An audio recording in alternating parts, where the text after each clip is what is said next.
Ever since the NFL draft wrapped up nearly 3 months ago, we've all trudged along and patiently waited for football season to get here. Is training camp actually football season? Well, it sure beats NBA Summer League and Major League Baseball's All-Star break, doesn't it? To whom do we turn looking to ask the biggest pre-camp questions? Well, our own expert, Jeff Duncan, of course. He's here, and so is the Dattitude podcast. And it starts right now. If you're looking for the latest scoop and in-depth interviews on the Saints, the NFL, the Pelicans, LSU, along with the best bets of the week, then lucky you. Along with high-powered, in-the-know guests who cover our teams, Jim Derry brings plenty of Dattitude. And he'll always tell you the way it is, or at least the way he thinks it is.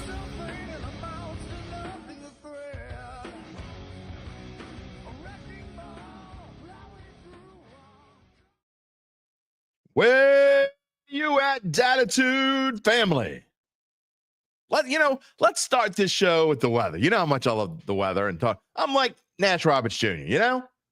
Anyway, you know how much I hate this heat? So I am using reverse psychology for the upcoming heat advisor. Did y'all see this? It's going to get like in Covington, it's supposed to get to like 96 today, 97 tomorrow, 97 on Wednesday. Yeah, piss off UBN. I almost wore a hoodie in the studio this morning for reverse psychology. Instead, I'm just going to chill out in my mind. I'm chilling out in my mind. I'm going to inform you that this is Dattitude. Chilly Dattitude. Episode number 392. Oh, wait, that's how many degrees it's going to be? No, it's episode number 392, and it's presented by Evangeline Securities for a Monday, July the 21st, 2025. It is the final show before the 2025 Saints begin a new campaign. Are we excited? Are we thrilled? I don't know. I think it beats feeling we were feeling going into last year. Well, some of us anyway. I am your host. If you don't know, if you're new to the show, I'm your host, Jim Derry, 35 years on the New Orleans sports media scene, and I thank you for being a part of the Dat family, whether you have been here for 1 day or 4 years. We thank you for being here. You know what is most special about our show? You can be a part of today's episode and every episode by typing in your comments. And if you don't know this already, we are here live every Monday, Wednesday, and Friday at 11 a.m. Central Time. If you're watching after the fact on any of the major podcast platforms, which I guess I should say listening after the fact, whatever. You know what I mean. If you want to get in touch with me, you can do so on X at Jim Derry Jr. or via email at jderry@theadvocate.com. And if you haven't subscribed, now what are you waiting for? We've had a lot. Remember how maybe it just takes a little bitching because Friday I was saying, we kind of lulled in the subscriptions. We had a good weekend. We got a decent amount. Having Mike Metairie on will do that. I know. But we had a good weekend of subscription ads. So let's keep that going. Tell your friends about the show. Hey, who else is as pissy as me in the morning? Nobody. You got to come over to Dattitude, okay?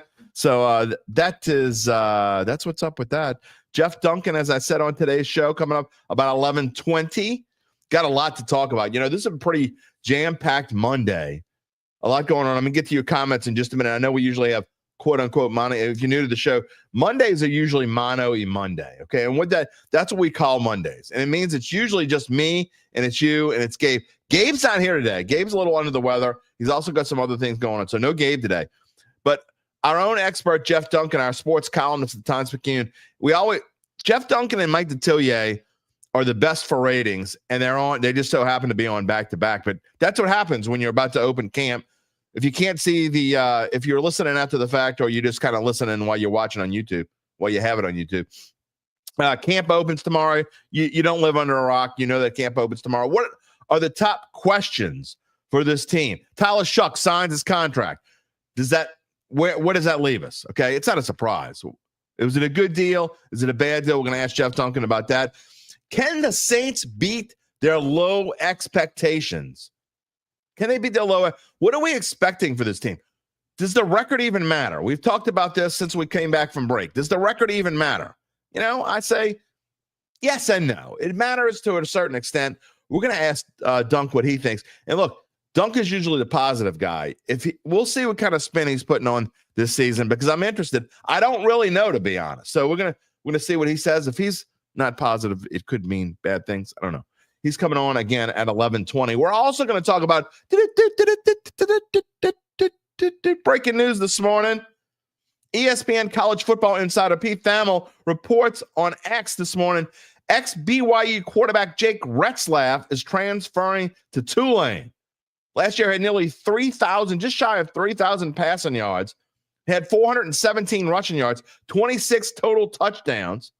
BYU went 11-2, and they beat Colorado 36-14 in the Alamo Bowl last season.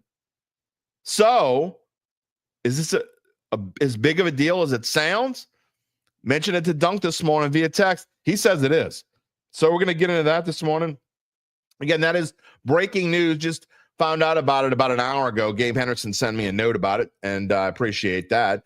BYU, in the meanwhile, well, what does it mean for BYU? Well, he was already talking about leaving. He entered the transfer portal, I think on July 11th was the date, so 10 days ago. And when he did that, BYU went from 7-1 to win the Big 12. You know how we like to look at odds because the odds makers know more than all of us. I don't know how they do, but they do. The BYU went from 7-1 to win the Big 12 to 19-1, losing Jake Retzlaff. So what does it mean for Tulane? Now, doing some reading up on it when I had some time in between making our graphics this morning, one thing I found out was, look, he wanted to be a number one quarterback, and he was going to have a chance to be at a big time. No offense to Tulane, but they're not one of the Power 5 schools. That's okay. I'm not knocking Tulane. But he wanted to be a number one quarterback and probably wasn't going to get the opportunity. He was talking like Florida State and a couple other schools. He was going to be the number 2 at most places. So, obviously, Tulane has been talking to him. Thamel says that, quote, the schools, meaning Tulane, has spent more than a week doing the vetting process on Retzlaff. He's bringing him in, probably going to start right away. So that is great news for Tulane. I'm going to talk to Dunk about that. What else is on the show today? Look, the heat, this is no kidding now. Okay, I joke about the weather and all that. Heat advisories. Of course, it's perfect timing for your Saints to open training camp back here in Metairie. Last year at this time, they were in Irvine, California. I'm betting Irvine, California sounds pretty good right now. I'm gonna ask Dunk about that. The Tyler Shuck again, no surprise, he signed the contract. Matt Parrish reported over the weekend, fully guaranteed, 4 years, $10.8 million. We've been talking about it all week. We knew it was going to happen. It's not a surprise. If you've been watching the show, it was going to happen. It was never not going to happen. In fact, also on Matt's report, we've been talking about, I think the first day we came back, Gabe was talking about how the second rounders hadn't been signed and there were only 2 teams. Well, kind of started a trend. The San Francisco 49ers, and this is quoting right from Matt's story, on NOLA.com/sports/Saints. You can find this. San Francisco, he says, quote, San Francisco 49ers broke the dam when they agreed to terms with defensive lineman Alfred Collins, taking 3 picks behind Shuck at number 43. San Francisco reportedly guaranteed 88% of Collins' contract. There you go. Shuck signs, okay? And from there, the deal started flying in. Of them, he says, Seahawks safety Nick Emenwari, the 35th pick, Miami Dolphins guard Jonah Savanea, the 37th pick, New England Patriots running back Trevion Henderson at number 38, and Chicago Bears wide receiver Luther Burden with the 39th pick. So 35, 37, 38, 39, and 43, all signed, all receiving fully guaranteed contracts. Get into that. But what does it mean for Tyler Shuck? Well, I mean, he was already going to be the favorite going in. Now he's not going to miss camp. I don't think anyone rightfully expected it. Somehow, some way, the deal was going to get done before camp started. And here we are. The deal is done. Camp started. And it's pocket change. I mean, $10.8 million over 4 years, it doesn't mean anything. I mean, you could literally, it's like you and I going to into the convenience store, and do we want the beer that costs $6, or are we going to splurge and get the beer that costs $10? You know what? I feel good today. I'm going to get the beer that costs $10. You don't even realize you spent the $10. You enjoy it, whatever. You know what I mean? It's a really bad analogy, but that's the best I can do. It means nothing. It doesn't hardly affect the salary cap at all.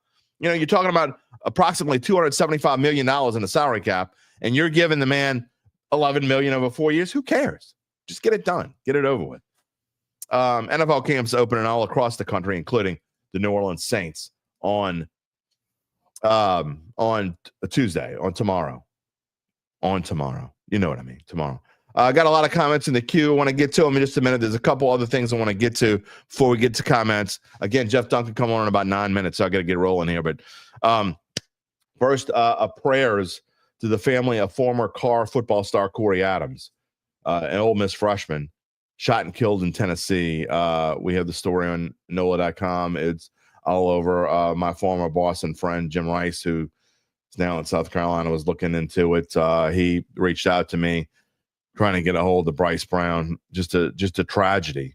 Our prayers go out to not only the family of Corey Adams, but the entire Edna Carr football family. Just a tragedy. And we see too much of this these days. We talk about this a lot on this show, and it seems like every other show or once a week we have to bring this kind of stuff up, and just sad, man. So prayers go out to Corey Adams and his family. On a lighter note, how about, I told you I would let you know about how the old geezer conference went. You don't know what I'm talking about? You weren't here Friday? Well, what did I do this weekend? It was my 40th high school reunion. I know I look too young to have been out of high school for 40 years. I get that. I know. But it was fun, man. I got to be honest. I didn't know what to expect. I didn't know if I was going to go and be there for 20, 30 minutes and leave or whatever. I was there, got there, I don't know, about 20 minutes after it started. But from 7:20 to 10 o'clock when they started flashing lights to go out, I didn't even eat. And look at me. For me not to eat shows you how crazy it was. Couple of pictures here. All right, here it is. Here's the group of guys that showed up. I think I counted 42. Okay. I have trouble counting. You could probably find me pretty easy. I'm in the middle in the back if you can't find it easy enough. If you watch it on a big screen, it might be a little fuzzy because I got this off of someone else's phone camera. But great group of guys. Archbishop Shaw, class of 1985. I think we had 170 something in our class and 42. So about a quarter of the class showed up, and it was fun. It was great. You want a little laugh? Here we all had our name tags on with our yearbook pictures from that year.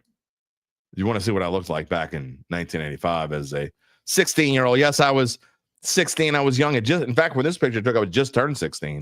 I started my senior year when I was 15. Actually, I had not turned 16 yet, so I might not have been 16 yet when I took this picture. But anyway, how you like the sun in and the butt cut?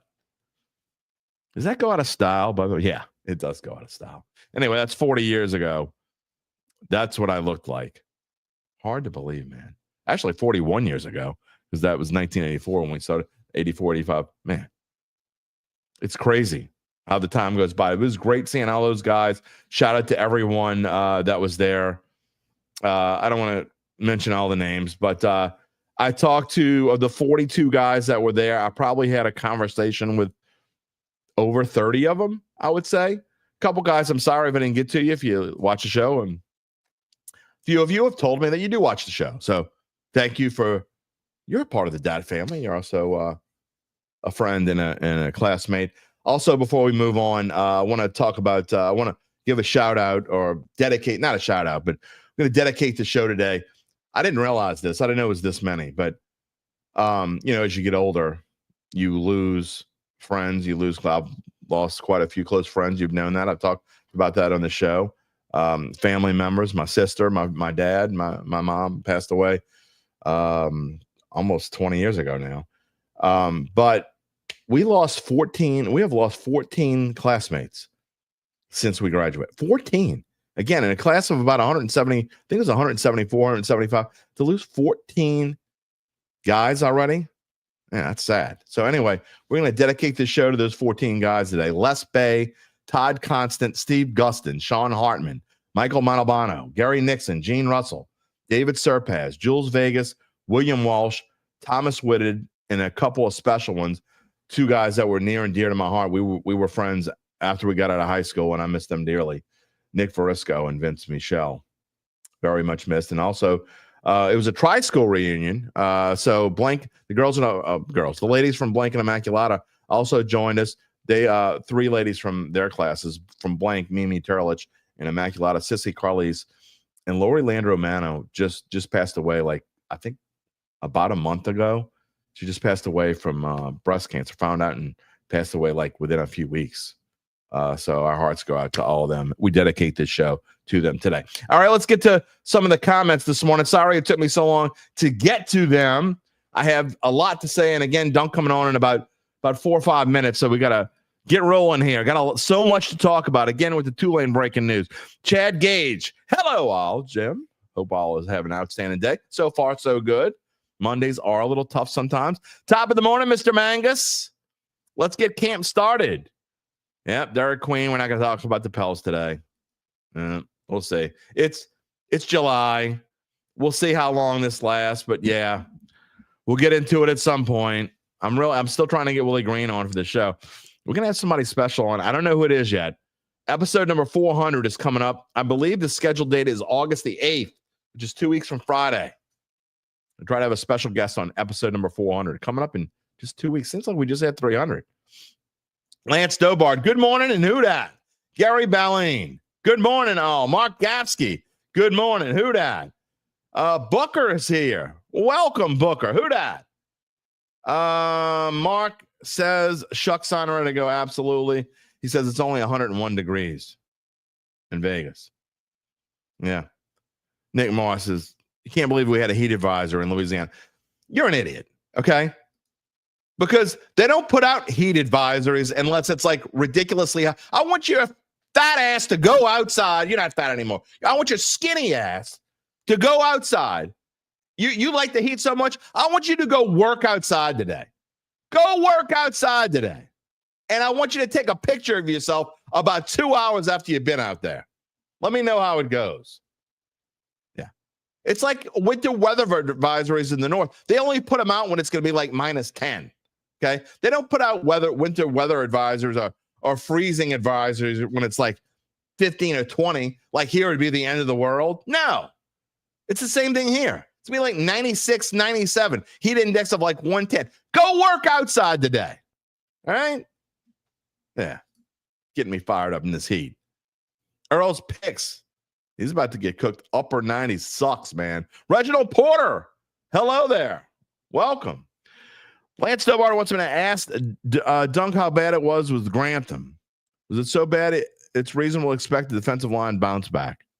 Okay, we'll ask him. Daryl Romero, great show.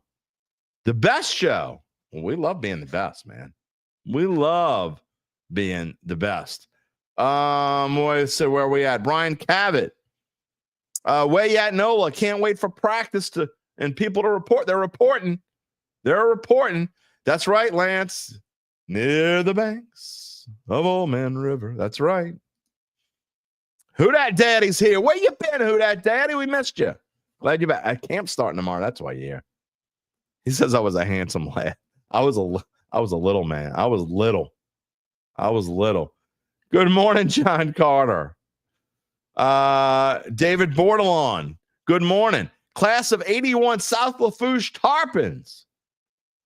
Well, there you go. Shout out to the South Lafourche Tarpons class of 1981. Charles Mangus lost 18 from the class of 76. There were 350 in his. Sad, man. Now, he's backing down now. Says he and his broken toe self can't go work outside. I don't want to hear it. You love it. But I will give a shout out to, I know UBN wants to give a shout out, and so do I, to Scotty Scheffler. Is he this generation's Tiger? Yeah, I guess so. He's this generation's Tiger without the personality. Scotty Scheffler is one U.S. Open away from the career Grand Slam, and he can do it. Listen to this. I didn't know this. I read this morning. The U.S. Open will wrap up next year. I can't remember where it is. I forgot. Wherever it is. It will wrap up on Scotty Scheffler's 30th birthday. The final round of the U.S. Open will be on Scotty Scheffler's 30th birthday. So congrats to him for winning the British Open. He is most certainly today's Tiger Woods without the personality. But that's okay. Not everybody has Tiger's personality. And that's okay. That's hard because Tiger was not only the best golfer in the world, he also had maybe the best personality in the world, at least on the sporting scene, in my opinion. I'm biased. I'm a big Tiger fan. We'll talk about that later. Dunk's in the green room. We got to get rolling. We want to talk about Saints here. But before we get to Dunk and the rest of the show, and again, we will show your comments as we go along here this morning when Dunk comes on. Before we get to the rest of the show, let me tell you about our friends at Evangeline Securities. Of course, they are a company that can help you decide if it's the right time to sell your family-run or privately held business. And just as importantly, they can figure out what that business is worth. Maybe even more importantly, if that's you or someone you know, then it's time to reach out to Evangeline's founding and managing partners, Nick Braden and Ron Hemel. They will start by scheduling a complimentary valuation from their offices either on Poydras Street or in Lafayette. And from there, you'll be well informed and begin to make the decision on if you want to proceed. And I promise you, they will not be working outside today. So all's good. AC works great in their building on Poydras Street. I promise you. I've been there. What happens after all of that? Well, we'll fill you in more later in the show. In the meantime, you can check them out at www.evangelinesecurities.com. All right, we got some questions. We got some comments. Hold on. I'm going to get to them. I do want to get to one real quick. Robbo says he told his bookie to bet against the Saints, even with the points all 17 games, then he'll retire in Tahiti. I don't know about that. We will see. All right. Bringing on our sports columnist in the Times-Picayune, my friend Jeff Duncan is here. We spent many a Friday morning together on this show. He helped me build this show up, and I have always appreciated that. Mr. Duncan, how are you doing this morning? Doing good, JD. Staying inside out of the heat. And as you know, I've got my internet up and running, which was an issue overnight, but thankful that we're able to connect. Yeah, man. I'm not going to mention any company names, but maybe you ought to think about moving along. But anyway, I want to start off this morning. We had some breaking news this morning on Jake Retzlaff, former ex-BYU quarterback. He's transferring and entered the transfer portal about 10 days ago. Was wanting to be a number one quarterback, wanted to be a starter somewhere. The Power 5 schools, apparently, there were quite a few who were looking for him to be their number two, but he didn't want to be a number two. Looks like John Summerall and the Wave are giving him a chance to be number one. Hence, he's transferring to New Orleans. And that is big news here for Tulane. And I think a great get, a guy that threw for just shy of 3,000 passing yards last year. Yeah, it's a game changer for John Summerall and Tulane. I mean, they were going into this season really with no answer at quarterback. I mean, I think losing Derry and Mensah just kind of threw them for a loop. And they were kind of, I think, resigned to go into this year with the current depth chart. And then Retzlaff's situation at BYU kind of materialized. And Summerall has a connection to him. You know, he recruited him back when he came out. Before he went to BYU, they had him on a visit to Troy. So there was a connection there. It's just an interesting development, JD, because Retzlaff's having to walk on. It's too late for him to join through the normal transfer portal. So it's kind of an unusual situation, but I think it's going to work out very well for him because he's going to probably walk right into this starting job at a really good program where he probably couldn't have done that anywhere else. And then Tulane gets a really quality starting quarterback. I mean, this is a guy that, was a all-conference player a year ago that really elevated BYU's program. I think in some ways you could argue he might even be more credentialed than Derry and Mensah. So, total game changer at a late juncture, very unusual situation. Yeah, he actually rushed for 417 yards last year. He had 26 total touchdowns. BYU beat Colorado in the Alamo Bowl. He actually didn't have that great of a game, but I know people who know college football say that he's a really good quarterback. It's going to be a great get. And Tulane, you had talked about it. They had, a whole plethora of quarterbacks. They didn't know who they were going to start. They even had TJ Finley in there for a while. He got into a little bit of trouble. Fifth school, I think, in 4 years, and now TJ is not going to go to Tulane. But so they were really in need, and I think this is a big deal. I think he's going to come in and you got to consider him the favorite to start, right? Oh, yeah. He's going to definitely start. He wouldn't have come here without that. I mean, he's going to have to obviously earn it in camp, but he's the guy. And it really solidifies what they're doing. I mean, defensively, Tulane in some ways was, I think, going to be better than they've been in the past. They're really solid. They've had a lot of good transfers, transfer portal additions to that front seven. Right. They're going to be pretty salty on defense, but the questions at quarterback were the biggest lingering issue. I think they've got a good running game. They brought in some good receivers. They're going to have to shore up a little bit of the offensive line. They lost some talent there, but Retzlaff changes everything. When you get a veteran quarterback like this to come in, it's a lot like Nussmeier at LSU. I know LSU's got a lot of changes in the offensive line, but when you've got a veteran quarterback, a guy that can get to the line of scrimmage and get you in the right play like Retzlaff should be able to do, it's just going to make it easier for everyone. Now, he's got to get in here this week or next week and dive into the playbook, but he's a smart kid from everything I've been able to gather. And this elevates Tulane from what I thought was going to be kind of a second-tier American Conference team to one that I think can probably contend for the championship this year. Yeah, absolutely. And I didn't go look at their numbers today, but I know that their over-under win total, I think, was like 7.5 going into just a few days ago. So because Garland and Gillen and I had talked about this multiple times. And now you got to think that's probably going to bump up to like 8.5. But I agree with you. I don't know. I'll find their numbers. We'll talk about it maybe in the next show, and I'll talk about it with Eric Asher on Wednesday. But I really think that this Tulane team, like you said, this now makes them a playoff possible team, puts them in the mix, because I didn't think they were that far off anyway. And now I think they're realistically going to be, they could run through that AAC.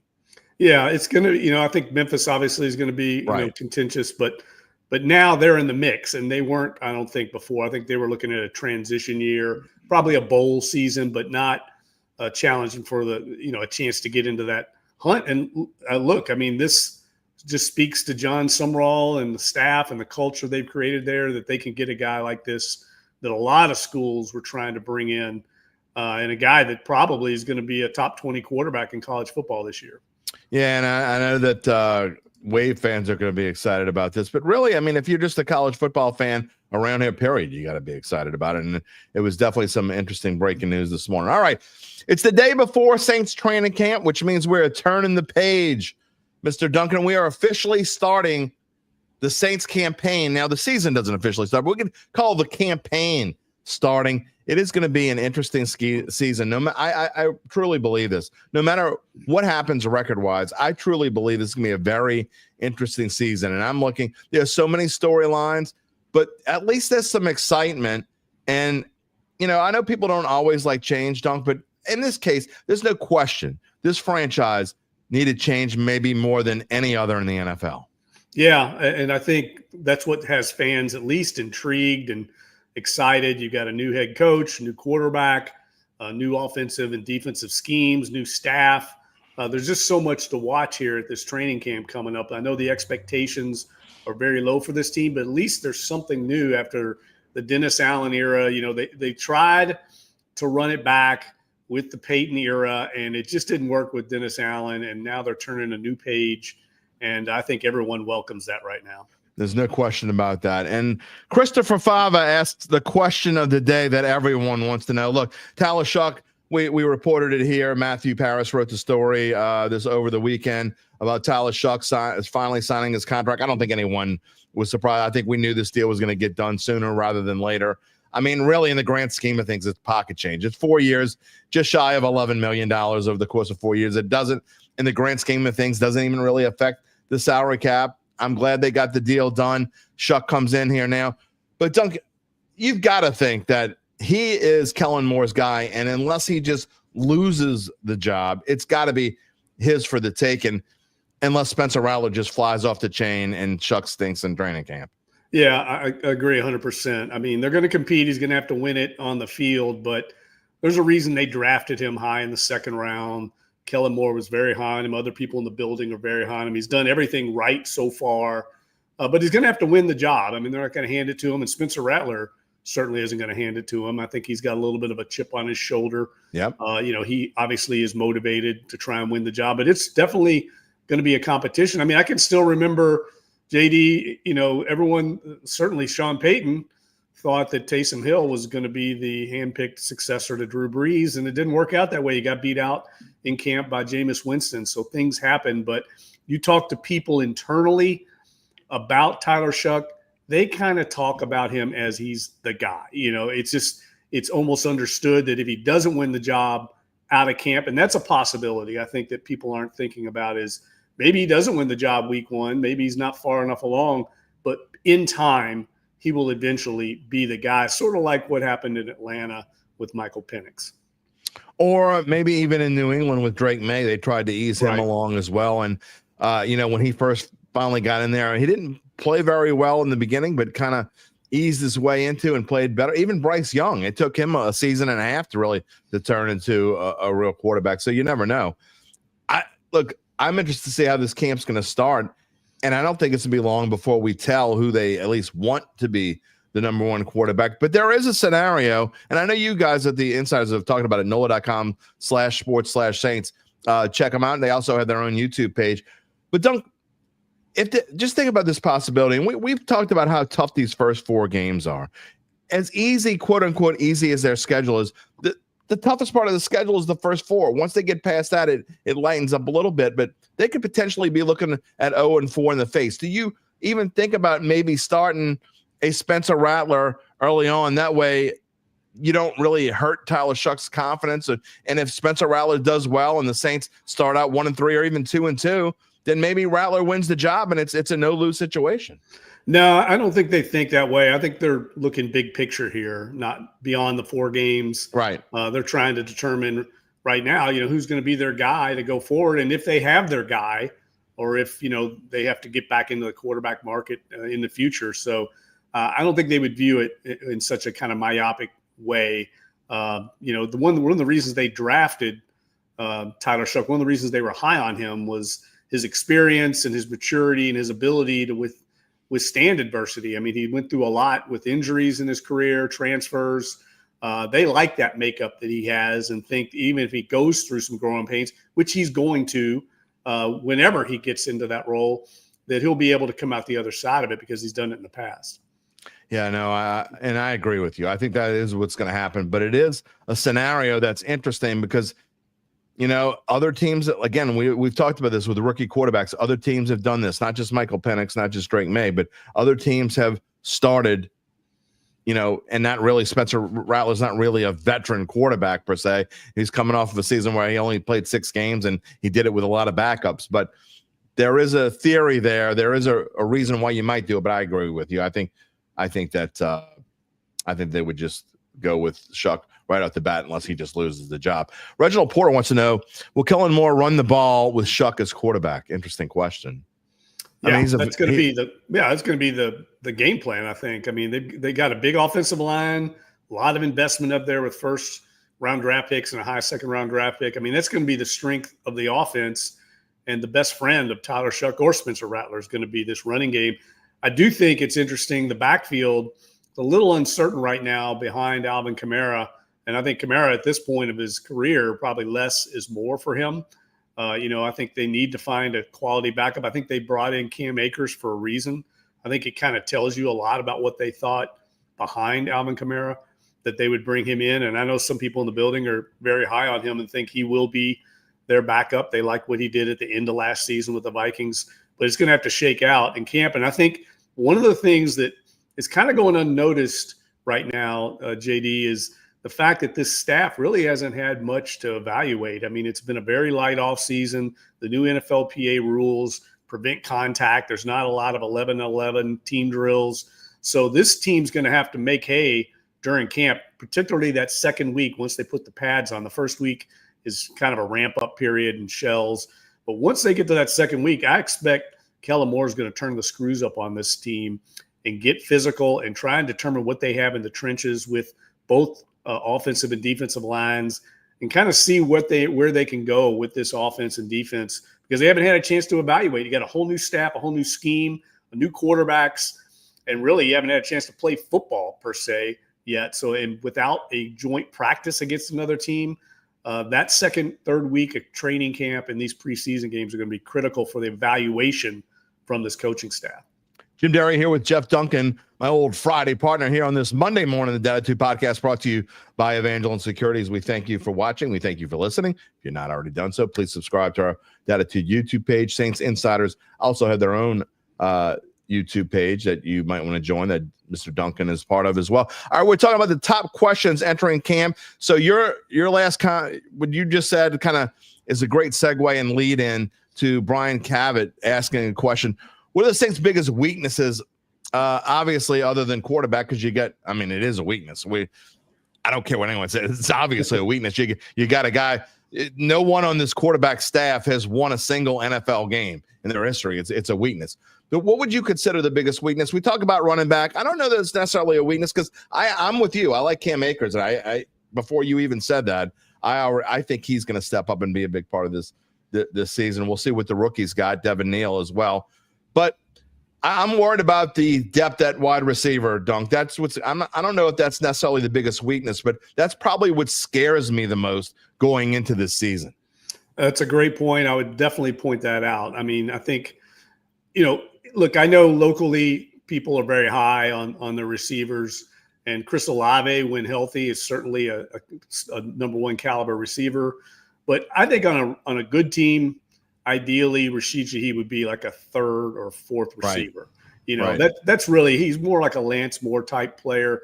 So the fact that he's your number two and he's a thin, smaller guy who's going to be prone to injury, and then beyond that, it's wide open. I mean, I haven't seen much, frankly, from Brandon Cooks this offseason. I think there's a reason he's bounced around from team to team.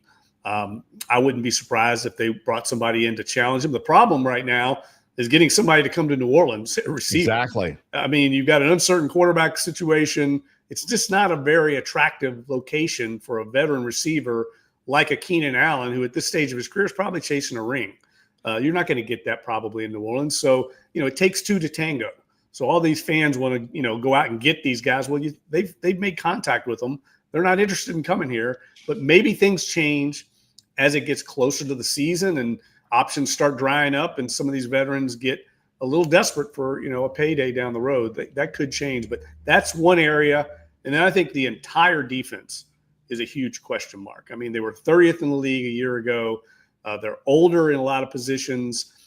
They haven't really addressed too much of it through free agency or the draft.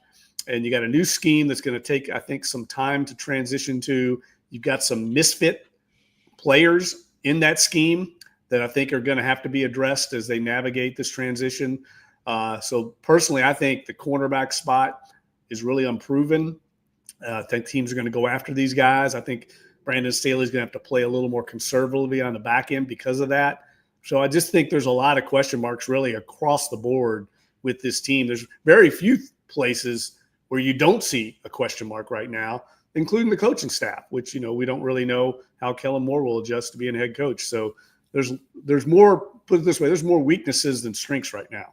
Yeah, going to your point, Mark Gapsky says, sign Keenan Allen. It's not that easy. You don't just sign a guy. They got to want to come here too. So the Saints do have a little bit of money. So we may see as camp goes on, Dunk, and if certain veterans don't get signed for what they're looking for, they may end up signing it. You may get one or two because they can't get the money they want somewhere else, and the Saints have a little bit of money. And you have to overpay, and that's where they're at right now. This is the way the Saints used to be pre-Peyton Breeze era. Right. You have to overpay for guys, and sometimes you can do that, but it takes, like I said, two to tango. And right now, they've been after Keenan Allen all offseason, and there's a reason something hasn't materialized, but that doesn't mean it won't as the season approaches. Brian Cavett has an interesting question. Is there a better chance the Saints go 2-15 or win 9 games? Very interesting question. Yeah, I would say more likely 9 games. I don't want to be too optimistic here because I think this team's really in for a kind of a rough season. I don't think either one of those things is going to happen. Yeah, I don't either. I agree. Those are two extremes. I think with some key injuries, they could easily fall below. What's the win total right now, over under? It's 5.5. Wow. That's got to be one of the lowest in the league, right? Their odds to win the Super Bowl, and as you bring that up, I'll switch the slide here. Their odds to win the Super Bowl actually are the lowest in the league. And to show how rough it is, you talk about odds, and perfect segue. Here we go. NFC South odds. We know this division is not full of juggernauts, Dunk. I mean, the Bucs, I think they're going to be a decent team. They could be a 10-win team. They're a reason why they're they're even money to win the division again. But for the Saints to be 14-1 to win this division. Says a whole lot about what the odds makers think about this team. Yeah, that's a great point. Yeah, I mean, I think the quarterback situation, if this thing goes south at quarterback, and let's face it, I mean, look around the league historically, there's very few Jaden Daniels, Bo Nix stories. More often than not, it's Caleb Williams, Bryce Young. I mean, those guys were number one overall picks, and they really struggled. So now you're looking at guys like Spencer Rattler and Tyler Shuck that have even less credentials and less around them in some ways than those guys did. I just think more than likely this thing's going to take some time. And Kellen Moore and his staff, although I've been impressed with him throughout the offseason, I mean, he's a really sharp guy. His practices are very crisp and efficient. He's doing all the right things, but this isn't like 2006 or 2000 when the Saints surprised the league with these quick turnarounds. Both cases, you had veteran quarterbacks, Jeff Blake and Drew Brees, that were able to turn things around because they won a lot of games at that position. Saints don't have that right now, so it really exacerbates their issues. Yeah, I think they're in as precarious a spot at quarterback as they've been maybe since the Ditka days. And I mean, in theory, you could even go beyond that. I mean, at least during the Ditka days, that they had guys who had played in the league. Interesting note here from Saint for Life, and I don't necessarily disagree. Saints could bring it. Depends on what's going on with Taysom Hill and some other injuries, but tight end Noah Fant released by the Seattle Seahawks over the weekend. Maybe he's a potential signing at some point. Yeah, they need help at tight end. I mean, there's no doubt. I mean, you've got question marks with Foster Moreau and Taysom Hill. I think both those guys more than likely will start the season on the physically unable to perform list. So beyond Jawan Johnson, you don't have a lot there. Jake Stoll, I think, is on the team. But again, it goes back to what we were talking about. There's just question marks everywhere from a depth perspective and an elite playmaker perspective. There's just no one on this team other than maybe Chris Olave. I know Alvin Kamara certainly was that guy, but I don't think he's that guy anymore. They don't 30 years old. Yeah, they don't really have elite playmakers on either side of the ball at this stage of the careers of guys like Tyrann Mathieu, Demario Davis, Cam Jordan. Those guys were there. But they don't have that now. And that's what they're desperate to get. Now, I'd say one caveat, JD, that I would remind people is, new coaching staffs, new schemes, sometimes players can emerge. They can be unlocked. It happens all the time. We saw Zach Bond leave here. I mean, a year ago at this time, people were calling him a bust. And he ends up being an all-pro, in a first team, really all-pro selection in a new year and a new scheme. So you just never know. I remember John Stinchcomb was labeled a bust here, and then Peyton came in, and they unlocked him, and he ended up being a Pro Bowl caliber right tackle. So we'll see if they can do that with some of these guys like Brian Brzee, guys that haven't really stepped forward before in this, with this team. Maybe a new staff can tap into that. Charles Mangus brings up a point as we move on and talk about Saints and what their odds are and what their numbers could be. Taysom Hill needs only 66 receiving yards to be the first player to get over 1,000 yards in passing, running, and receiving in the Super Bowl era. What do we even know Taysom Hill's status right now? I've been saying, look, when you're talking about a guy who's 35 years old, who's going through the injury rehab, I don't care that he's Superman. I get it. He's different than everybody else. He's not the same kind of athlete that everyone else is. But when you're talking about the kind of knee injury that he suffered last year, I mean, that would be tough for anyone to come back from. What do we expect Taysom Hill to be ready, not just for maybe the beginning of the regular season, but I think he's going to struggle to be ready at any point this season at his age to overcome what he has to overcome. Well, I think that's certainly a question mark, but talking to people in the building, I mean, they expect him back to play. I mean, there's no expectation. They wouldn't have gone this far, with his rehab. But he's going to definitely start the season, I think, on the PUP list, which will take him out for 6 games for sure. So I'd say a mid-season return is the optimistic view of him coming back. But I would say, I think, he's a very unique guy. I mean, he's been through a lot of injuries in his career going back to BYU. He had a number of injuries, a lot like Tyler Shuck, missed a lot of time. So this guy's used to rehabbing. He's a very dedicated person, I would bet on him coming back. I wouldn't bet against him. Jim Derry here with Jeff Duncan on this Monday morning, brought to you by Evangeline Securities Dattitude podcast. Look, my big question here is when we talk, and look, who that daddy's going to keep it positive. He's going to say, he still says we win. We win at least 10 games, as long as they stay relatively healthy, which is something that they haven't been doing. What do the Saints need to do, Dunk, to overperform? I think 10 games is unrealistic. I don't think there's that's a fantasy world, in my opinion. Could it happen? Of course. Anything can happen. But look, I don't know that the record matters as much as seeing this team, improve each week and feeling good about where they go going into the 2026 season. But what does this team need to do to overperform, to win more than 5.5, to win more than maybe 7 games, to win 7 or 8 games? That would be overperforming. What do they need to do to get there? I'd say they have to follow the 2006 kind of blueprint where they started very fast, kind of surprised people, and got some confidence. I think that's going to be important for Kellen Moore and his staff early on to kind of get some buy-in, especially from a veteran team. If they can have some success early, win a few games, that happened with the Saints in 2006. Yeah. They really weren't that good. If you went back and looked at it after that 3-0 start, they were basically a 500 team the rest of the year, but they rode that emotion. They were kind of a gritty team. And Sean Payton brings this up all the time. They were 10-6 that year, JD, and they got the number 2 seed and like a bye and home field advantage. There's years they've been 13-3. That's right. And not gotten that. They were 10-6 that year, everything kind of fell their way.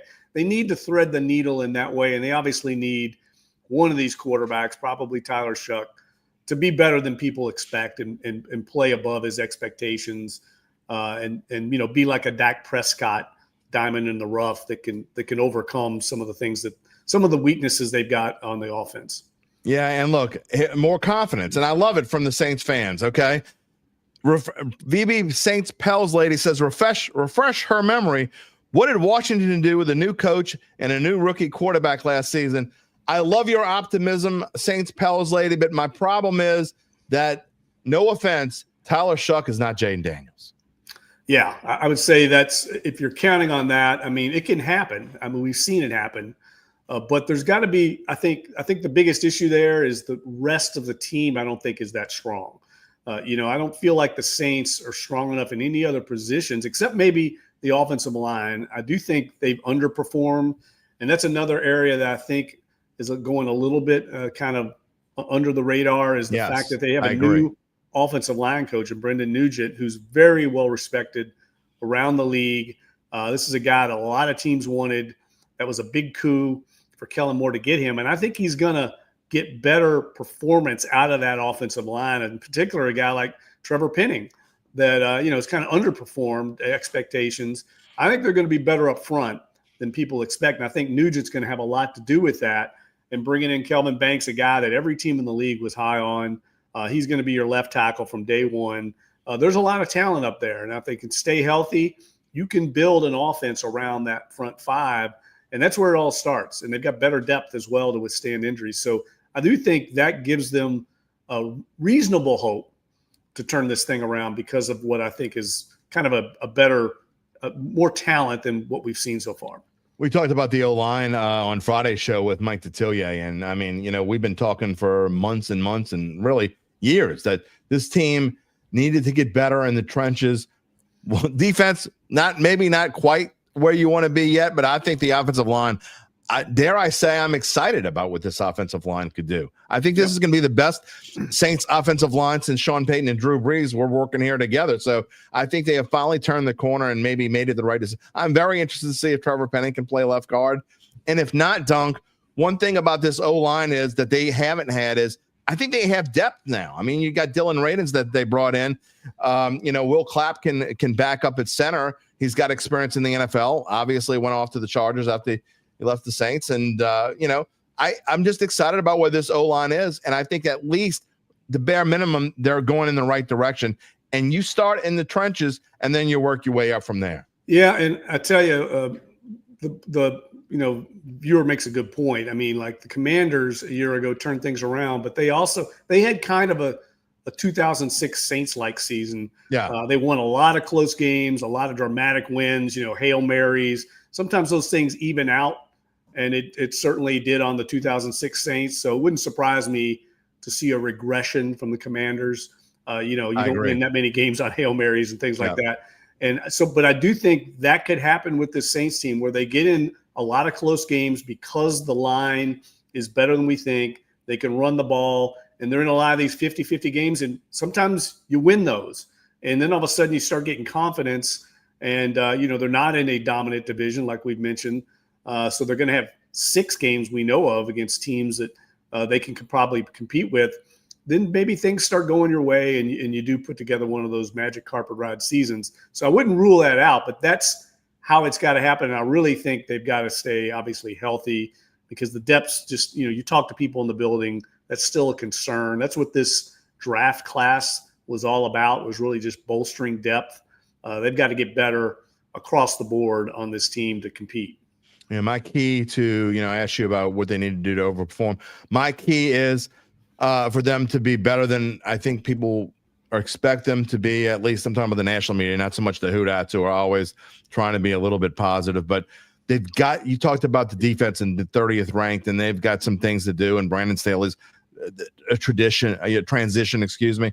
They've got to keep that defense off the field. You can't have the defense on the field, Dunk, for 36, 38 minutes a game. It's just not going to work. No, that's a huge point. I mean, I think the offense, this team's going to have to kind of be led by the offense, frankly. I think there's going to be some growing pains on defense. We still don't even know who the third corner is, and that's basically a starting player in the NFL, and that's a huge question mark. I know they've been looking for veteran help there. Nothing's materialized.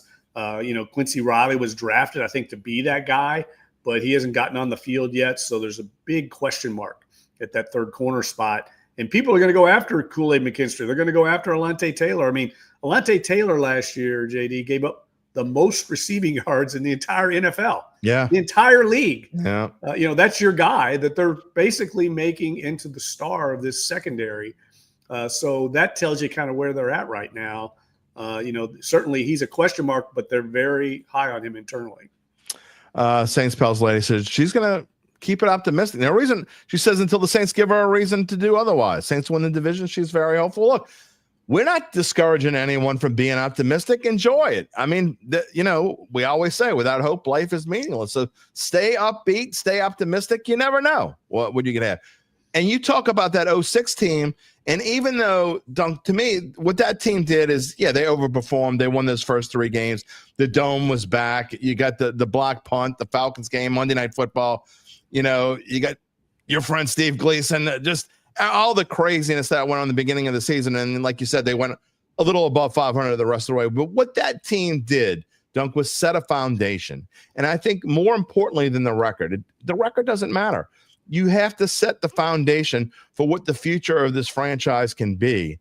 And if Saints fans and even us in the media, if we feel good about where this team is going, then that matters way more than whatever the record is at the end of the year. Yeah, that's a great point. I feel like it's exact same thing that Sean Payton and his staff were doing there. The wins were just lagniappe that year. That's right. You saw they regressed to the mean, went 500 the next 2 years, and then they won the Super Bowl in year 4.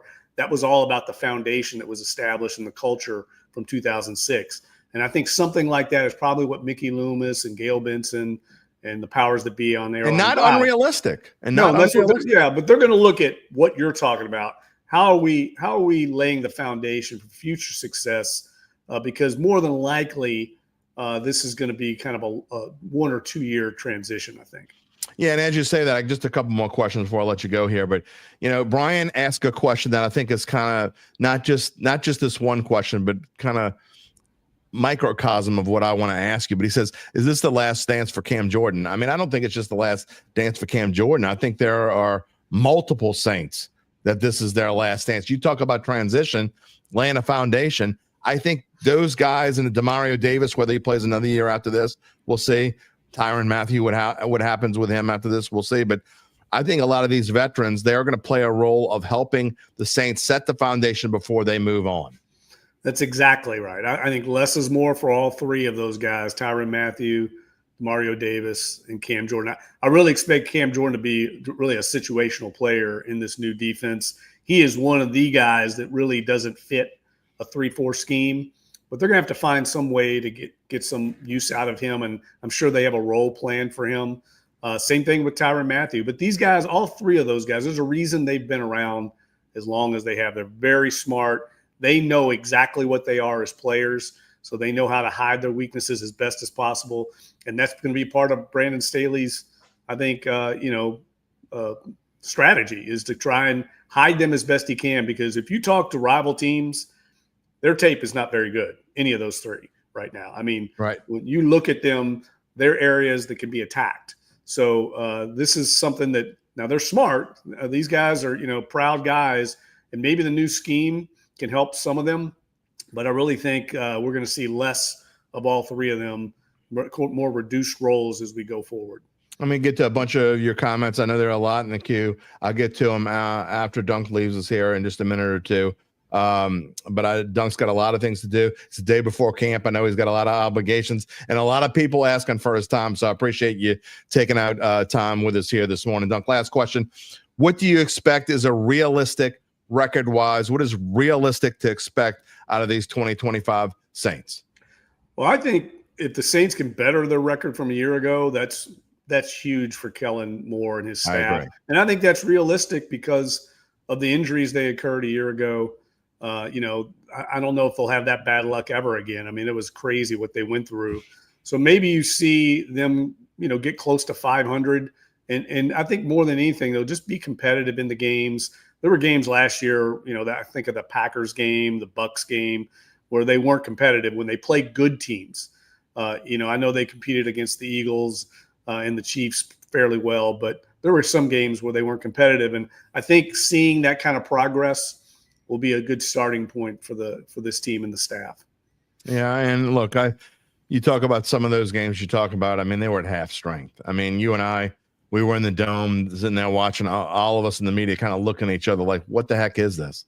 I mean, because it had been a long time since we had seen that. I mean, but we could kind of see it coming, right? I mean, we could kind of see it coming that it was going to come to this because, maybe the team didn't want to understand or realize or admit that all these changes needed to be done. But in the grand scheme of things, it could help in the long run. So, yeah. Look, I think a lot depends on this early start. I really think they need to get some level of success early on to kind of get buy-in, like I said, to get some confidence in the young quarterback that's going to be whoever it is. It's going to be starting. They need confidence. And I think Kellen Moore and his staff know that. They're going to do the best they can to kind of navigate this thing. But it's going to be a challenge because there's some good teams early on. I mean, there's really no gimme early on in any of those games. And this team really doesn't have any gimmies where it's at anyway. But I do think if you can win some of these games early on, you never know what happens. But it's a long season. Last year should remind everybody. After 2 games, everyone was going to the Super Bowl. Yeah, we saw that played out. I mean, it's a long year, and teams adjust, and there's going to be a little bit of a surprise factor I think the Saints will have going for them early on because you've got a new scheme on both sides of the ball. No one knows Kellen Moore, what he's actually going to do on offense. So I think they can use that to their advantage and maybe surprise some folks early on. And as the league catches up, then they'll have to adjust. We saw that with Clint Kubiak a year ago. I mean, he kind of came out of the box red hot, and then the league adjusted, and he struggled from there. He used all his bullets. Yeah, he struggled to adjust. It wasn't just the injuries. I mean, people figured them out offensively. I bring it up all the time. They played that Giants game in New York. They were almost 100% healthy on offense and, really struggled offensively against a pretty bad team. Yeah, needed a missed 30-yard field goal or whatever it was at the end of the game to eke out a victory over maybe one of the 5 worst teams in the NFL last year. And then not only that, Derek Carr, his career ends or appears to end on him diving to try to get a first down because no one else seemed to be doing anything. All right, I lied. One last question that I've been asking everyone that's come on since we came back from vacation a week and a half ago, and it's a lot lighter note. What do you think about these helmets, Jeff Duncan? I mean, I love the gold. I love the old gold. And tomorrow, apparently, we're going to find out about what throwbacks they're going to. I'm kind of excited about that to see. But I am not a fan of the white helmet that much and that big, thick stripe. I like the stripe, but maybe not that big and thick. I'm kind of meh. I don't know. Wow. What are your thoughts? You're Debbie Downer, JD. Man, I like those helmets. I like the wide stripe. Yeah, I like it. Look, I'm not a big uniform guy, but I like the fact that the Saints are kind of staying true to tradition in some ways while mixing it up, and I think fans enjoy that. I like when they went to the black helmets. I don't necessarily like. I did like the black ones. Yeah, I like that they're mixing up, but I think the Saints uniforms are awesome. I mean, I think they have among the best uniforms in the league. I love that they stay true to tradition with the fleur-de-lis. I mean, it's the city logo, on the side of their helmet. It's a very unique look, that black gold. I mean, when you go by a TV and glance at it and the Saints are on, you know right away it's the Saints. You don't mix them up with teams. They have a distinctive look, and they stayed true to that while also, I think, kind of modernizing with what fans want these days with these alternate uniforms. So I like the white ones. I think they're white color rush uniforms. I love the jersey. That. Yeah, I think those are great looking. Although it's funny, Zach Streif used to always say they're not flattering for the big guys. They don't look too good on the big linemen. But otherwise, the white look I think is pretty clean, as the kids say. As a big guy, I always, if you notice, not just on TV, but I always wear dark colors on TV. It doesn't have to be black, but I always wear dark colors on TV. There's a reason for that. And it's not just because I'll stain my shirt with whatever I eat if I don't. Jeff Duncan, I really appreciate the time. I'm looking forward to it. I'm sorry that camp is not necessarily at Irvine, California, and it's going to be heat index of 111 degrees. But hey, man, you're young at heart. You can go out there and enjoy it. Yeah, I was on Team Greenbrier, man, and Team Irvine just because of the weather. I mean, it's kind of a baton death march out there on the sidelines, but it's going to be a fun, I think, intriguing camp because of all the things we talked about. The newness in every facet of this operation, I think, is going to make it a fascinating experience, and I'm looking forward to it. Even though I will have my sunscreen and my towels in full effect. Lather up, my friend, and I'm sure I'm sure you will need every ounce of it all over up here. It doesn't matter. Like, get it into your hair. Yeah. So the thinning, I learned that lesson. We need one of those like cooling trailers for the media, the way you have for the players. We could use that. I know Bobby Hebert's tried to use his juice to get it. It's not going very far right now. I'm gonna go on Amazon, and I'm not joking. They have this thing that I saw. You can put it around your neck. It's like not only a cooling fan, but it's got this little metal dot in the back that gets cold. I'm telling you, somebody's got one of those in the local media. I forget who it is. Maybe Sharif, Ishak, or somebody. That doesn't. Everybody's got these. He's smart. Yeah, everybody's got these little personal fans, these little small fans. I mean, there's all kinds of techniques people do to try and cool off. But I mean, let's face it. You're out there. I was out yesterday at 10 o'clock, which will be mid-practice. It was brutal yesterday. And I'm sure it's going to be that way going forward. Well, I will go out there now that they're home for training camp. I will go out there and suffer with a day here or there, but I'm not doing it for the long haul. But I will go out there for a couple. And I would say, I mentioned this earlier, but if you're a fan, you're looking to go out. I mean, you may have already had to get your tickets, but I would wait and go that second week when they put the pads on. You really get to see football. First week's kind of a ballet dance. I mean, they're in shells. They're just running around. I mean, I know it's exciting to see them, but if you have an option, get into that second, third week when they're actually getting after it in team drills, and you can kind of see what they've got, because the first week really is kind of a waiting ramp-up period.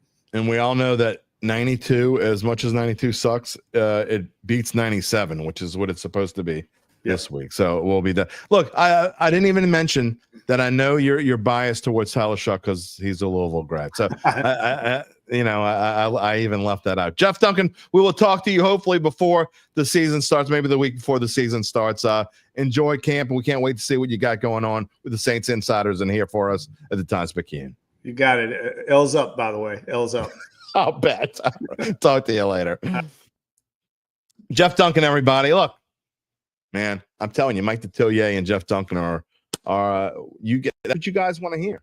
And as we have more comments today than we've had in a while as well. So You know what? I got a bunch of comments I'm going to get to. I was kind of saving some of them as we went along. Dunk can't answer them all. Again, he's got a ton of obligations today, the day before camp. He's always got a ton of obligations.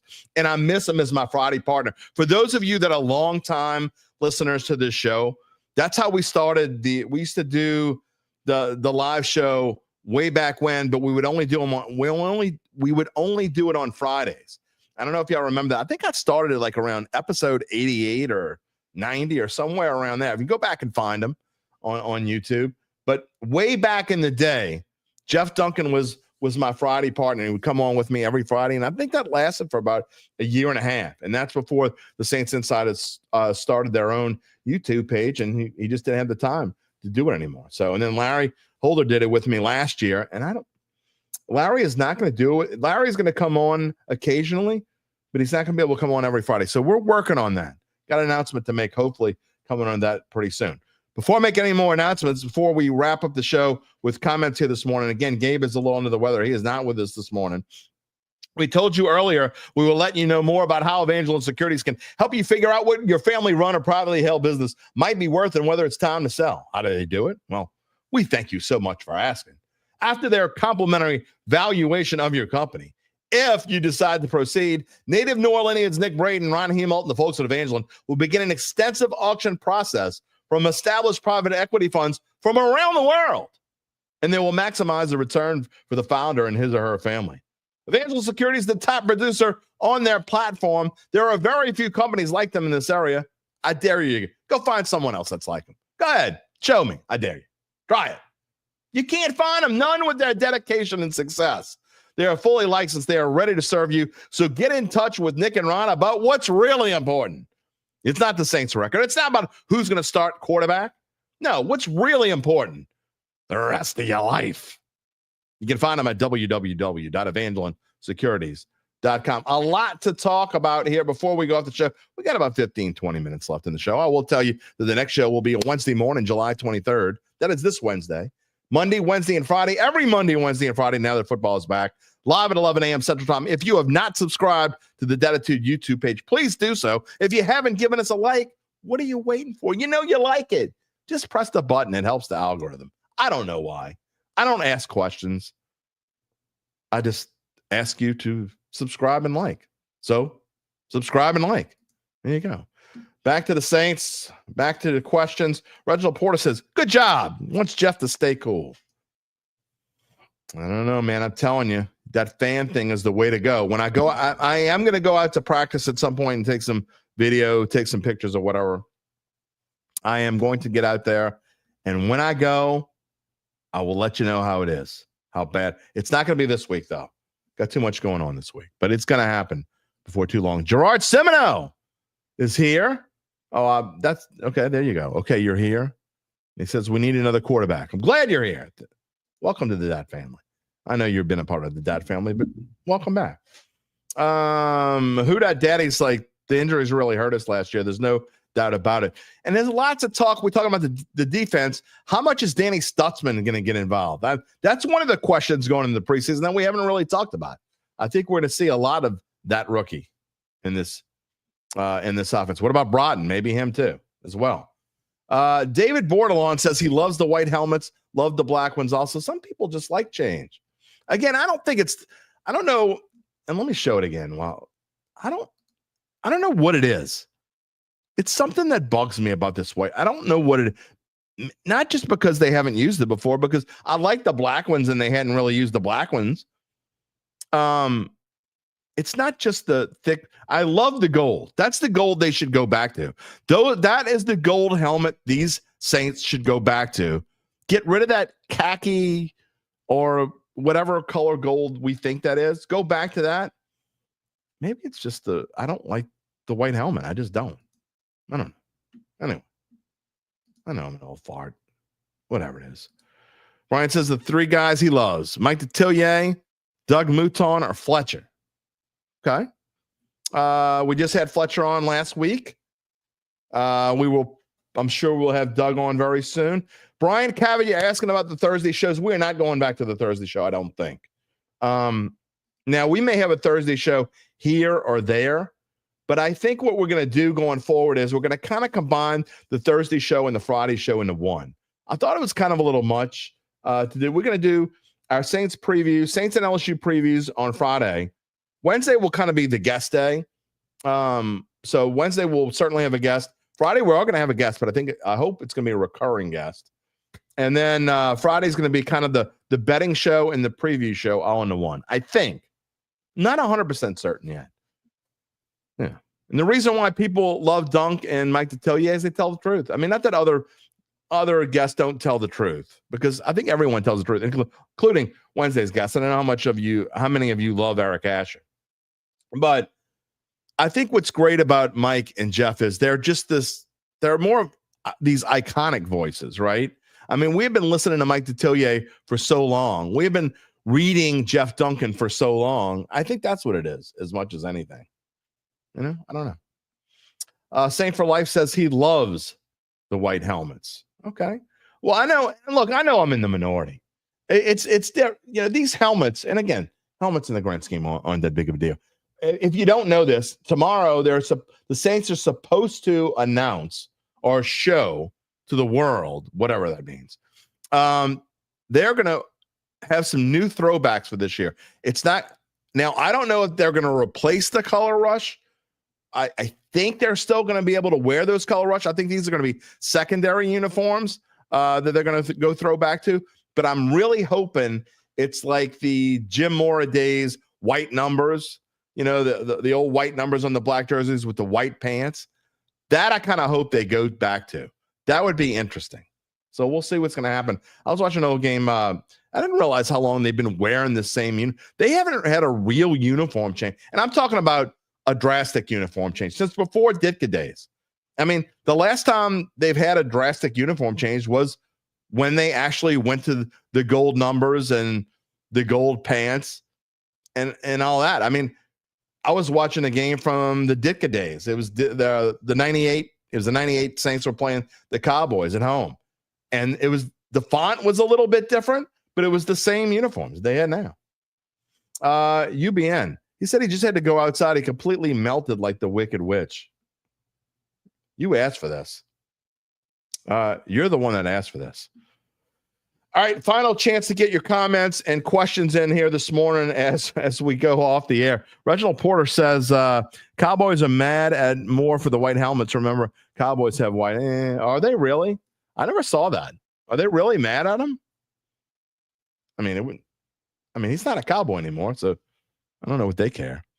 I do want to talk about these odds real quick, and they haven't changed, and they're probably not going to change. We talk about odds and what they might be. We're going to get into an NFL preview starting in about a week and a half. We're going to be doing it via shorts. We're going to do each team, and I'm going to finish the three. It's going to be a 3-minute short, basically on whether, and I'm going to tell you whether I think you should bet on the over or the other under, whatever their win total is.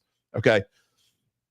When you're talking about the Saints, over under of 5.5, but their NFC South odds, I actually think this. I'm not telling anybody to go out and bet it. And Gabe tells everybody you're throwing your money away, but 14-1 to win this lousy division. I mean, I don't know what the ceiling is to win. Maybe their ceiling is 8 or 9 wins, but if somehow they were to win 9 games, I mean, that might be good enough to win this division. I don't think so, but 14-1, if they played this season with this group of guys 14 times, you can't do that. But in a vacuum, you win a vacuum. You play this 14 times. Would the Saints win the division once?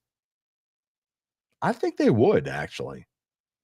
So I don't know, man. I hate to advocate for something when I'm telling you I don't think the Saints are going to be very good, and I think their win total is going to be somewhere in the 4 to 5 range, because that is what I think it's going to be.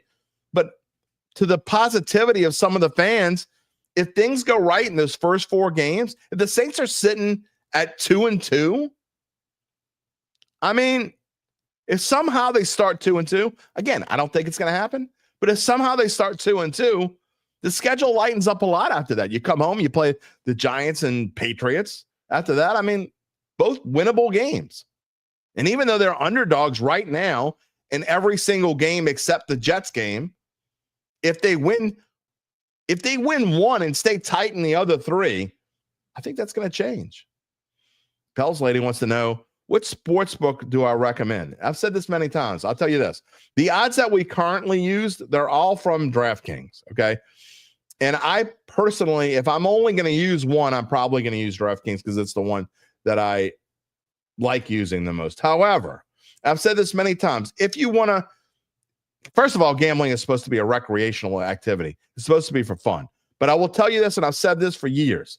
One thing we always talk about on this show, we used to talk about with Bayou Bets, and I'll talk about it now again, is if you want to play a number, shop around. I think the Saints are actually like plus 1,600 at either MGM or FanDuel. I can't remember which one, but I know at Caesars they're like plus 1,100. So you wouldn't bet them there. So I'd say install 3 or 4 or even 5 of the, if you want to do this and do this for fun, and put $50 in each one or $100 in each one or whatever it is, and shop around. Whatever you want to bet, you say, I know I want to bet on, let's just say Saints are playing the Falcons this week, and the Saints are 3-point underdogs. But at this book, they're 3.5-point underdogs. Well, you're going to go bet the Saints on the one where they're 3.5-point underdogs. You got to shop around because each book has a different number for everything.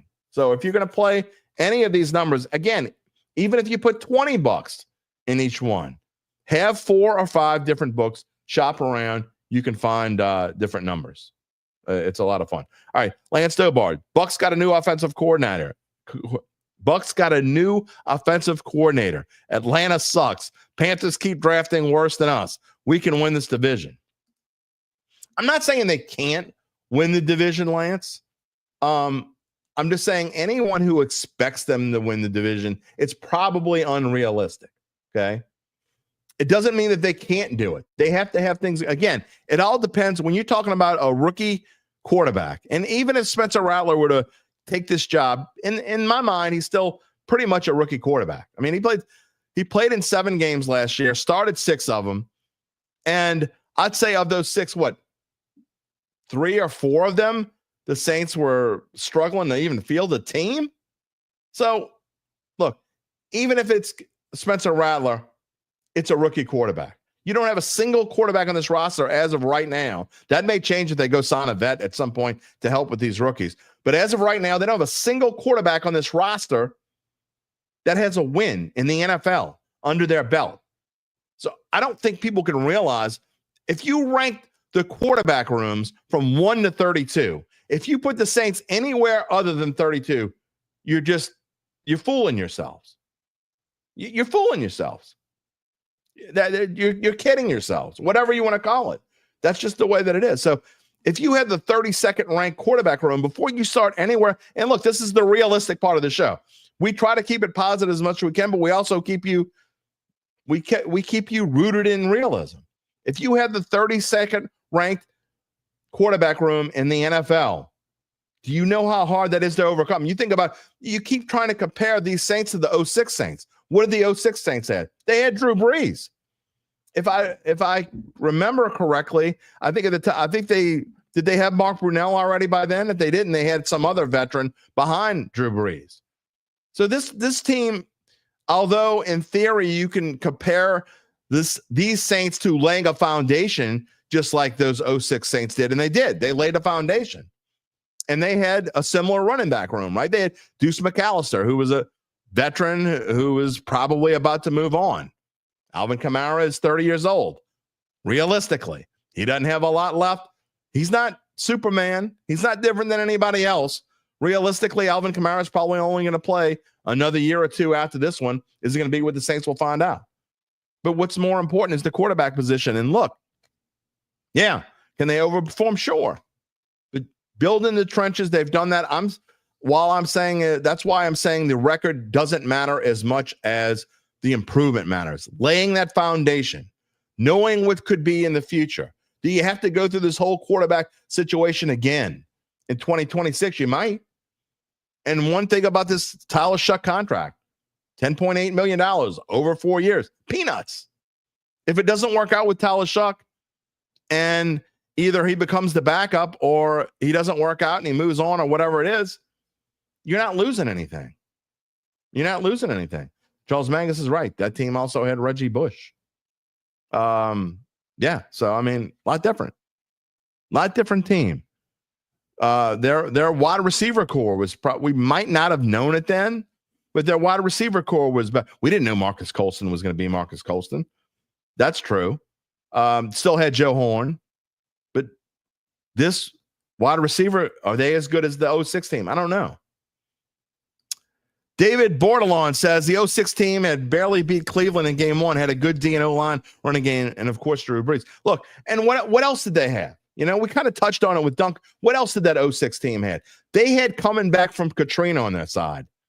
Think about with that dome. For those of you who were there, you didn't have to be there. You could just watch. You could feel it. But and of course, it was different being there. And I was in the plaza. I was there as a fan. I wasn't there as working the game.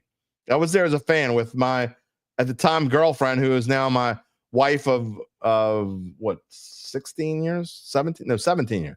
My wife was 17 years. Okay. We had just started dating not too long before that. But that dome was electric that night. This dome is not the same. Remember, the Saints were fighting to even get their own fans in the dome the last couple of years. Is it going to be different than that? Sure. People will be fired up that there's something new here. So I am looking forward to that first home game of the year against Arizona. I'm looking forward to see how fired up the dome is, that Derek Carr's not here anymore and Dennis Allen's not here anymore. I'm excited, but it's not going to be 2006. It's definitely not going to be 2006. Anyway, Montreal is here. Montreal, excuse me. Welcome back in Who Dat.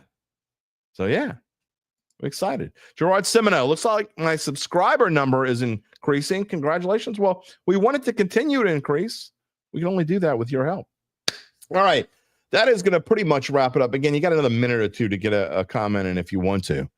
And I want to talk about Wednesday real quick, the rest of the week. I don't know who my guest. I have a good idea who my guest is for Friday, but I have not confirmed yet, so I don't want to throw it out. But we have been on a great run with Fletcher last week. We had Mike Detillier on Friday, Jeff Duncan today. Eric Asher is coming on Wednesday. And, a little side note, I go on Eric's show every Monday afternoon on the Ticket 106.7. I think you can also find it online, 106.7 FM in New Orleans. And I go to his show every Monday at 4:35. I'm on 4:35 to about 4:55 or so. So you can catch me on there, and he's going to come on and reciprocate on Wednesday. Look, last thing I'll say here about this team today as we enter training camp. I'm not trying to bring anyone down. And, Saints Pels lady is talking about keeping it positive. Who Dat Daddy is always keeping it positive. We appreciate that. I'm not telling anyone they shouldn't have hope going into this year. Absolutely should have hope. Weird things happen all the time with teams. Y'all wanted to talk about, Washington. It is Jaden Daniels. Big difference. Tyler Shuck, Jaden Daniels. However, no realistic prognosticator expected the Washington Commanders to be better than, let's say 7 or 8 wins. I mean, their over-under last year was 6.5. It's only one more than the Saints. And what did they do? They came a whisker from, what did they beat Detroit, right? They came a whisker away from going to Super Bowl. I mean, that's how good they won the NFC Championship game. So it can happen in the first year. Brian's excited. Who Dat? Saints football is back. It is back. Saint for Life, get Luke Johnson on. I had it. Luke Johnson was the first guest I had on back from vacation. You can go see the show. That would have been Friday a week ago. Whatever day that was, the 11th? Friday, July 11th, I think was my first day back. And Luke Johnson was my guest then. So anyway, I'm not trying to poo-poo on the Saints season. I'm not trying to tell you not to be positive. Please, for all means, be positive. And look, as we go along, what's different about this show than most other shows is we're live. Other shows are live, but how many of them actually talk to you and show your comments and we have conversations back and forth? Your face isn't on the show, but we put the comments up here. I'll talk back to you. I'll show them with the guests. We'll talk to you. That's what's different about this show. So I want you to stay positive. I want you to tell me after 4 games that the Saints are 2-2. Derry, you were completely wrong. You missed. You were so wrong about this team. Tell me in October, I was so wrong about this team. Keep it positive, because anything can happen. Again, I like to say all the time, without hope, life is meaningless. Mark, you asked when does 4 shows a week start? Again, I don't think I'm going back. I think we're going to keep it at 3. I think we're going to keep the Monday, Wednesday, Friday thing going on. I think we're going to combine the Thursday, Friday shows together. Maybe do an occasional Thursday show. If the Saints have a weird week of scheduling, if they have a game they have what? Oh, they don't have any Thursday games. They don't have. Well, you know what? We won't have to worry about this year. So we'll see. I don't know. We'll see. Lance Stobart says Kellen Moore is a lot like Sean. Maniac stuck in details. Former quarterback. Lots of experience in the league. I don't know if he's a lot like Sean. He's similar to Sean Payton in the fact that he's an offensive-minded guy. I'll wait. Jury's still out. Give me a little while, and I'll tell you. I don't think his persona, his personality is Sean Payton. I think he needs a little ego, a little bit of oomph. We'll see. Anyway. Charles Manga says, awesome show again. Thank you all. And lastly, we did talk about this earlier. Reginald, if you weren't here, you can go back and check it out. We talked about the new Tulane quarterback. Breaking news this morning. If you weren't here with us earlier, that former BYU quarterback, Jake Retzlaff, is transferring to Tulane. Had almost 3,000 yards at BYU for a BYU team last year that went 11-2. All right. That is going to do it. As Brian says, got to see their dog persona. Absolutely. And Reginald, good job. Thank you. Thank you all for joining us here on this Monday morning as we started off another week. Yeah, I told you. And one last, if you missed this earlier, my 40th high school reunion was this weekend. If you missed it, that's what I looked like. That's actually 41 years ago. That's what I looked like 41 years ago. See, I don't look much different today. I mean, I got this thing that I can't get rid of on my eye. If anyone can help me with that, the dermatologist says just put some heat compresses on it. That hasn't helped anything. So if anyone's got an idea, let me know. Other than that, maybe a little gray hair. I didn't have a beard. I couldn't grow a beard back then. Got gray hair in the beard and a little bit on the sides here. But I'm thinking out, from my age. I want to talk about ego. There you go. Pimp daddy. Earl's calling me the pimp daddy. Whatever works, my friend. Whatever freaking works. You know what works? Wednesday. Wednesday's show works. Today's show worked. I want to thank today's guest, Jeff Duncan, and you. You are always our guest here. You are part of the Dat family. Again, if you haven't subscribed, I forgot to. I always forget to quick to this. The next show is Wednesday at 11 a.m. If you haven't subscribed already, if you haven't given us a like, if you haven't clicked the little, I'll do all of those things. Okay, do all of those things. And again, next Wednesday, Eric Asher of the Ticket, New Orleans. We got the New Orleans sports icons rolling this week. They're all here. That's why you got to subscribe. That's why you got to like. That's why you got to click the little bell. You can also find us wherever you get your podcasts, including Apple, Spotify, and many more. And find a replay of the show on NOLA.com/sports. You can find me on bet.nola.com. You can find our Saints insiders, including Jeff Duncan, including Luke Johnson, including Matthew Paris, including Rod Walker, including Zach Ewing. NOLA.com/sports/Saints. Keep cool. I'm not saying stay cool. I'm saying keep cool. Heat advisory. Fans. Cold water. Whatever it takes. Stay cool, and we will see you on Wednesday. Take it easy, my friends.